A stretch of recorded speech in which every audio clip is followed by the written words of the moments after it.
آسان درس قرآن نحمده ونصلي ونسلم على رسوله الكريم اما بعد فاعوذ بالله من الشیطان الرجیم بسم اللہ الرحمن الرحیم والسماء رفعها ووضع الميزان، اور آسمان اسی نے بلند کیا اور میزان عدل قائم کی۔ سورہ رحمان کی آیت نمبر 7 میں اللہ رب العالمین نے جو سب سے پہلی بات ارشاد فرمائی آسمان سے متعلق کہ آسمان کو اللہ رب العالمین نے ہی بلند کیا۔ بعض لوگوں کا جو نظریہ کہ آسمان بھی یعنی یہ مادہ اور جس طرح یہ خود بخود معرض وجود میں آ گیا، جیسے وہ کائنات میں جس طرح اللہ رب العالمین کو نہیں مانتے، تو اسی طرح بے دین قسم کے جو لوگ ہوتے ہیں وہ یہ باتیں بھی کرتے ہیں کہ یہ جو آسمان ہے وہ بھی مادے میں ہیجان کے باعث خود بخود معرض وجود میں آ گیا۔ اور اس آیت کریمہ میں اللہ رب العالمین نے ان لوگوں کا رد کیا اور فرمایا نہ کسی دیوی دیوتا نے اس کی تخلیق کی، بلکہ اس کی موجودہ ساخت میں بھی تمہیں اللہ رب العالمین کی شان رحمانیت کہ وہ جلوہ نما ہے، اگر تم دیکھنا چاہو تو اس رحمان کی شان جو ہے وہ تمہیں آسمان میں بھی نظر آئے گی۔ اور مفسرین نے فرمایا کہ آسمان کو اللہ رب العالمین نے آسمان کو محل اور رتبے کے اعتبار سے بہت بلند فرمایا۔ محل کے اعتبار سے بلندی تو ظاہر ہے کہ آسمان زمین سے اونچا ہے، یعنی زمین سے کتنا اونچا آسمان ہے، اور رتبے کے لحاظ سے اگر دیکھیں تو آسمان کے بلندی رتبے کے لحاظ سے یہ ہے کہ وہ فرشتوں کی رہنے کی جگہ ہے، اور یہیں سے اللہ رب العالمین کے احکام جو ہیں وہ صادر ہوتے ہیں۔ تو رتبے کے لحاظ سے دیکھیں یا محل کے لحاظ سے دیکھیں تو دونوں لحاظ سے یہاں پر اللہ رب العالمین کی شان ہمیں شان رحمانیت کا وہاں ظہور ہوتا ہے۔ اسی طرح اسی آیت کریمہ میں جو دوسری بات عرض کی گئی وہ فرمایا میزان۔ میزان علامہ آلوسی رحمۃ اللہ تعالی علیہ اس جملے کی تشریح کرتے ہوئے آپ فرماتے ہیں کہ اللہ رب العالمین نے ہی عدل کا قانون بنایا اور اس پر عمل کرنے کا حکم دیا۔ اسی عدل کے باعث نظام کائنات دیکھیں نا، اللہ رب العالمین کا پورا نظام کائنات میں بندہ غور کرے تو اس میں یہ حسن و خوبی آپ کو بہت اچھی طریقے سے نظر آئے گی۔ نبی کریم صلی اللہ علیہ وسلم کا بھی ارشاد ہے کہ بالعدل قامت السماوات والارض، کہ آسمان اور زمین جو ہیں وہ عدل کے ساتھ ہیں۔ یعنی عدل کا مفہوم یہاں یہ ہے کہ اللہ رب العالمین نے زمین اور آسمان اور اس میں آباد ہر چیز کو اس طرح پیدا کیا کہ جو اس کی مناسب تھی، ان کی بقا، ان کی نشو و نما کے لیے اللہ رب العالمین نے ایسے وسائل مہیا کر دیے کہ جس کی انہیں ضرورت تھی۔ تو یہاں پر بعض علماء نے اس کے مختلف اقوال بھی میزان کے بارے میں لکھے، جیسے کہ ایک قول اس کے بارے میں یہ ملتا ہے کہ یہاں میزان سے مراد عدل کرنا ہے جو آپس میں ہوتا ہے۔ اسی طرح اس صورت میں اگر آپ دیکھیں کہ عدل کرنا، تو اس صورت میں آیت کا معنی یہ بنے گا کہ اللہ رب العالمین نے مخلوق کے درمیان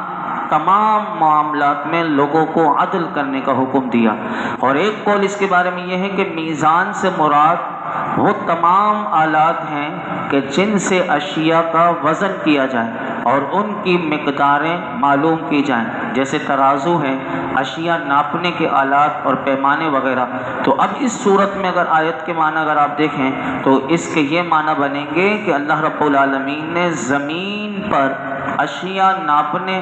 اور تولنے کے آلات بھی یہ اللہ نے پیدا فرمائے، اور اپنے بندوں پر لین دین کے معاملات میں عدل قائم رکھنے اور برابری کرنے کے احکام نافذ فرمائے تاکہ وہ ناپ تول میں نا انصافی نہ کریں اور کسی کی حق تلفی نہ کریں۔ اب مفسرین فرماتے ہیں کہ اللہ رب العالمین کی جس نعمت کا بیان اس آیت کریمہ میں ہوا، اس کی اہمیت کا اندازہ آپ اس بات سے بآسانی لگا سکتے ہیں کہ لوگ اپنے ساتھ، یعنی ہر بندہ اپنے ساتھ غبن اور دھوکہ دہی کو پسند نہیں کرتا، اور نہ ہی وہ اس بات پر راضی ہوتا ہے کہ کوئی دوسرا شخص کسی چیز میں اس پر غالب آ جائے، چاہے وہ معمولی سی ہی چیز کیوں نہ ہو۔ لہٰذا اگر ناپ تول میں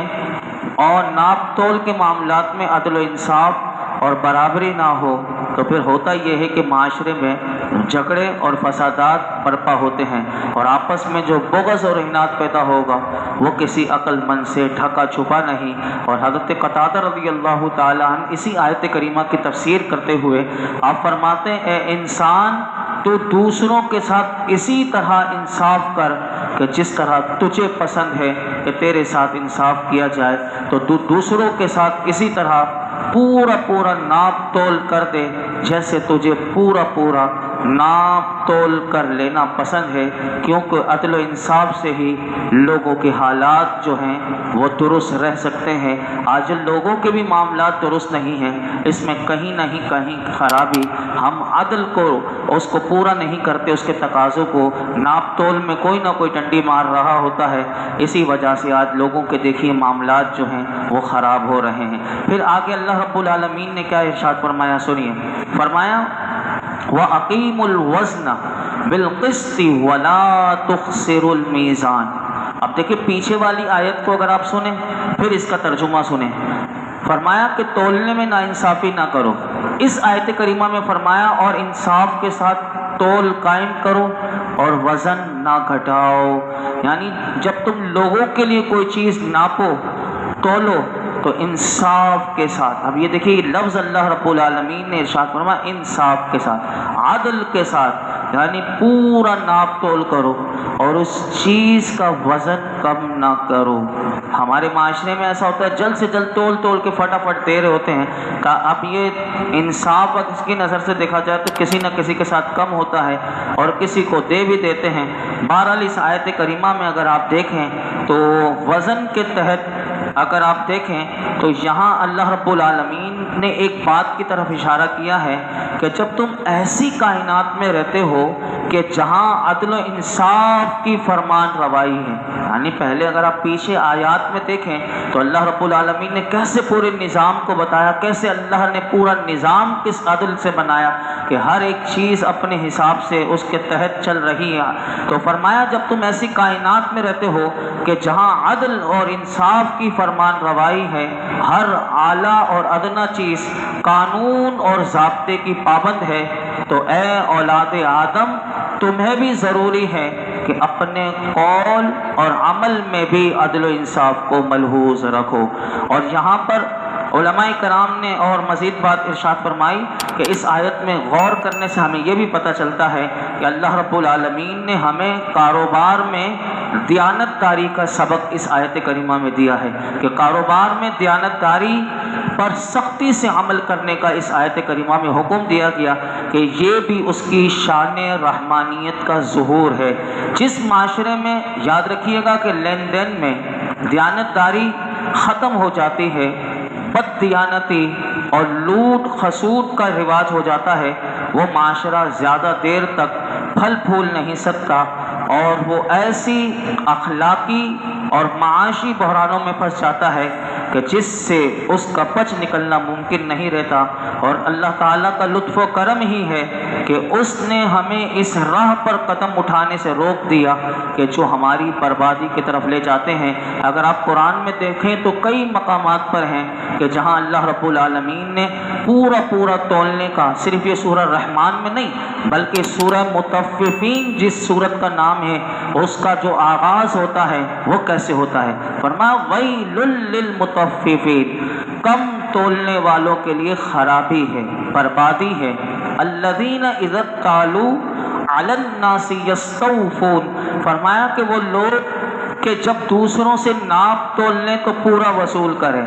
وَإِذَا قَالُوهُمْ أَوْ وَزَنُوهُمْ يُخْسِرُونَ، اور جب انہیں ناپ یا تول کر دیں تو کم کر دیں۔ یہ دیکھیں یہ نفسیات اللہ نے بتائی کہ خود تو پورا لیتا ہے لیکن دوسروں کو کم تول کر دیتے ہیں یا وہ ناپ تول میں کم کر دیتے ہیں، تو فرمایا الا یظن اولئک انہم مبعوثون، تو کیا یہ لوگ جو ناپ تول میں ڈنڈی مارتے ہیں، ناپ تول میں کمی کرتے ہیں، اللہ ان سے فرما رہا ہے کہ انہیں یہ یقین نہیں رکھتے کہ انہیں اٹھایا جائے گا،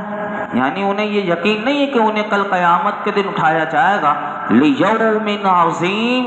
فرمایا ایک عظمت والے دن کے لیے، یوم یقوم الناس لرب العالمین، کہ جس دن سب لوگ رب العالمین کے حضور کھڑے ہوں گے۔ اور ایک اور حدیث پاک بھی اس ضمن میں آپ کے سامنے رکھتا ہوں، سنیے، ابن ماجہ شریف میں یہ حدیث پاک آخر ہے کہ اس حدیث پاک میں تو ہمیں جھنجھوڑ کر رکھ دیا گیا۔ سنیے کیا فرمایا، حضرت عبداللہ بن عمر رضی اللہ عنہما فاروق اعظم کے صاحبزادے ہیں، وہ اس حدیث پاک کو روایت کرتے ہیں کہ رسول کریم صلی اللہ علیہ وسلم نے ہماری طرف توجہ فرمائی اور ارشاد فرمایا، اے مہاجرین، جب تم 5 باتوں میں مبتلا کر دیے جاؤ اور میں خدا سے پناہ مانگتا ہوں کہ تم ان باتوں کو پاؤ، یعنی یہ 5 باتیں حضور نے اپنے صحابہ سے فرمایا، اے مہاجرین کے گروہ، اگر تم ان باتوں میں یعنی مبتلا کر دیے جاؤ تو میں خدا کی پناہ مانگتا ہوں کہ تم ان باتوں کو پاؤ۔ اب وہ کون سی بات ہے؟ سنیے 5 باتیں۔ نمبر 1، پہلی بات یہ کہ جب کسی قوم میں بے حیائی کے کام اعلانیہ ہونے لگ جائے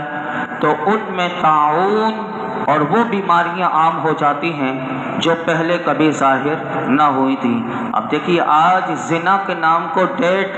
کہہ دیا گیا، آج شراب کے نام کو ڈرنک کہہ دیا گیا، آج سود کے نام کو انٹرسٹ کہہ دیا گیا، اسی طرح یہ ساری کام آج ہو رہے ہیں۔ اب سنیے، پہلی بات کیا تھی کہ جب کسی قوم میں بے حیائی کا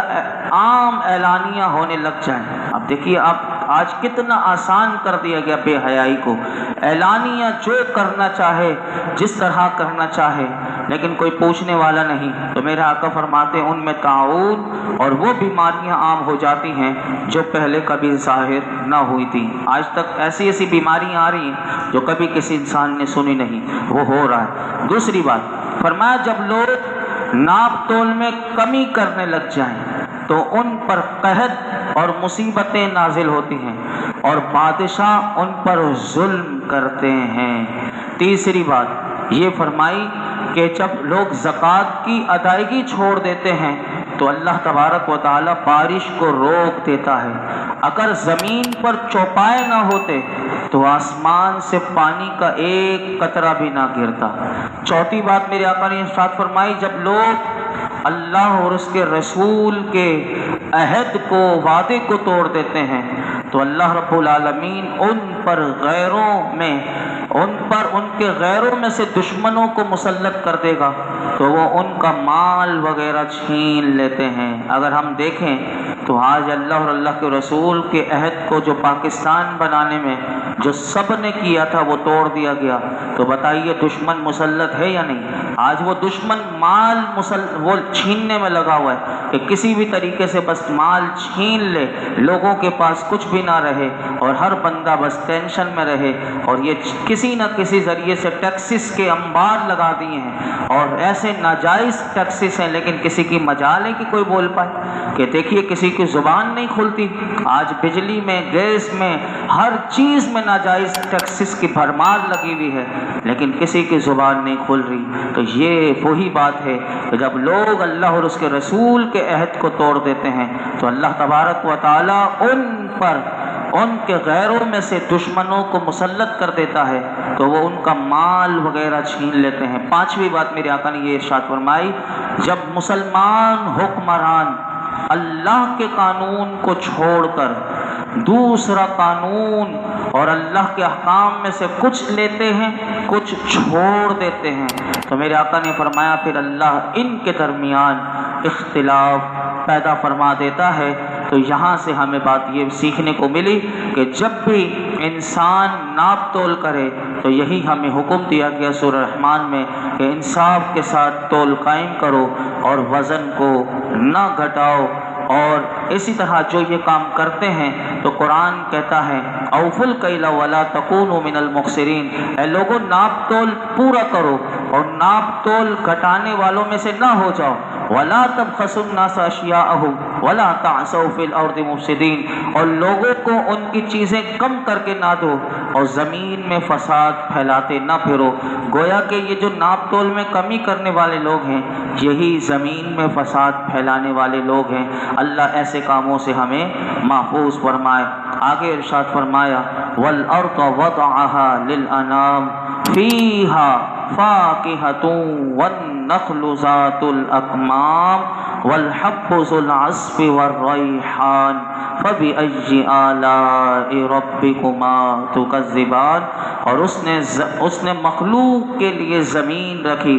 اس میں پھل میوے اور غلاف والی کھجوریں ہیں اور بھوسے والا اناج اور خوشبودار پھول ہیں، تو اے جن و انسان تم دونوں اپنے رب کی کون کون سی نعمتوں کو جھٹلاؤ گے۔ ان 4 آیت کریمہ کی تشریح کل ہم کریں گے۔ اللہ رب العالمین ہم سب کو قرآن حکیم کا نور اور اس کا فیضان نصیب فرما۔ الحمدللہ رب العالمین والصلاۃ والسلام علی سید الانبیاء والمرسلین وعلی آلہ واصحابہ اجمعین۔ یا اللہ پاک جو کچھ سنا اس میں کوئی غلطی کوتاہی معاف فرما یا رب العالمین یا ارحم الراحمین۔ ہمارے ماں باپ کی ساری امت مسلمہ کے بے حساب مغفرت فرما۔ ہمارا درس قرآن سنانا اپنی بارگاہ میں قبول فرما۔ ہمارے لیے سیکھنا سکھانا آسان فرما۔ ہمیں مولائی کریم غور و فکر کی توفیق عطا فرما۔ تعلیمات قرآن پر عمل کی توفیق عطا فرما۔ ہم سب کو سچا تاجر بنا۔ مولائی کریم تجارت میں امانت داری عطا فرما، صداقت اور دیانت داری عطا فرما، ناپ تول میں کمی کرنے سے محفوظ فرما۔ یا رب کریم ہمیں قرآن و حدیث کے فرمان پر صحیح معنوں میں عمل کی توفیق عطا فرما۔ یا رب العالمین درس قرآن کی برکت سے میرے آقا کی عظمتوں رفعتوں بلندیوں کے صدقے میں حضور کی امت میں جو بیمار ہیں اللہ ان کو شفا عطا فرما۔ ہمارے محمد امین صاحب کی صاحبزادی کا مولائی کریم جو ڈیلیوری مسئلہ ہے یا رب العالمین اس کے لیے آسانی پیدا فرما، بغیر آپریشن کے بخیر و عافیت مولائی کریم ان کی بچی کو اولاد عطا فرما۔ یا رب العالمین جتنے حضور کی امت میں پریشان ہیں، دکھ میں ہیں، تکلیف میں ہیں، بے روزگاری میں ہیں، یا اللہ کسی بھی لحاظ سے پریشان ہیں، اللہ سب کی پریشانیاں دور کر دے۔ یہ جتنے حاضرین موجود ہیں جس کے دل میں جو مراد ہو مولائی کریم اس کی مراد پر اپنی رحمت کی نظر فرما۔ صلی اللہ تعالی علی خیر خلق محمد وعلی آلہ وصحبہ۔